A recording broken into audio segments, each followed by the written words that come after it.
Jangan terlena dengan angka.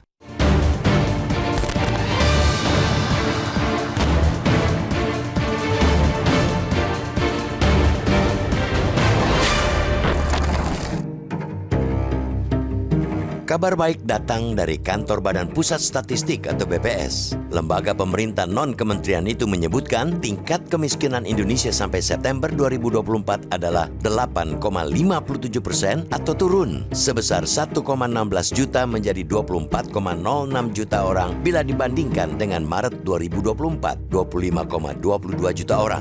Angka 1,16 juta tentu jumlah yang terbilang besar. Kalau dianalogikan, totalnya hampir 2 kali lipat dari keseluruhan penduduk kota Surakarta, Jawa Tengah yang berkisar 586,17 ribu jiwa. Oleh karena itu, kita sangat gembira dengan banyaknya rakyat Indonesia yang tidak lagi masuk kategori miskin. Betapa indahnya jika ada lebih banyak orang bisa memiliki kehidupan yang layak. Ketika angka-angka kemiskinan yang semula mengimpit perlahan-lahan berkurang. Apalagi BPS menyebutkan ini merupakan pertama kalinya tingkat kemiskinan Indonesia turun ke kisaran 8%. Kita berhak gembira mendengar kabar baik dari BPS itu. Akan tetapi, kegembiraan itu harus disertai dengan kesadaran bahwa angka-angka itu mungkin hanya sebagian kecil dari cerita besar yang tersembunyi di baliknya. Apalah arti 1,16 juta penduduk Indonesia tidak lagi miskin versi BPS jika ternyata dalam realitasnya mereka masih saja mati-matian dalam menyediakan sandang yang layak, pangan yang cukup, dan rumah atau papan yang aman. Bukan tidak mungkin penurunan jumlah penduduk miskin disebabkan Indonesia mengalami deflasi 5 bulan berturut-turut. Kondisi itu terjadi karena berbagai penurunan harga mulai dari Mei hingga September 2024. Selain penurunan harga, faktor lain yang memungkinkan penurunan jumlah penduduk miskin ialah berbagai program bantuan dari pemerintah.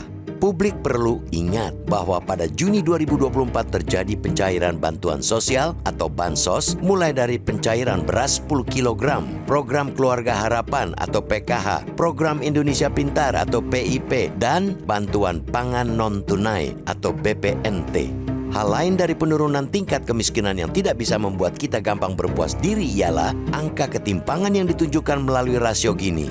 Terjadi peningkatan rasio Gini kendati tipis sehingga membuat jurang antara si miskin dan kaya semakin lebar. Pada bulan September 2024, angka rasio Gini menjadi 0,381 dari Maret 2024 yang sebesar 0,379. Semakin tinggi nilai rasio Gini, maka semakin lebar ketimpangan. Ketimpangan di perkotaan lebih tinggi ketimbang di perdesaan.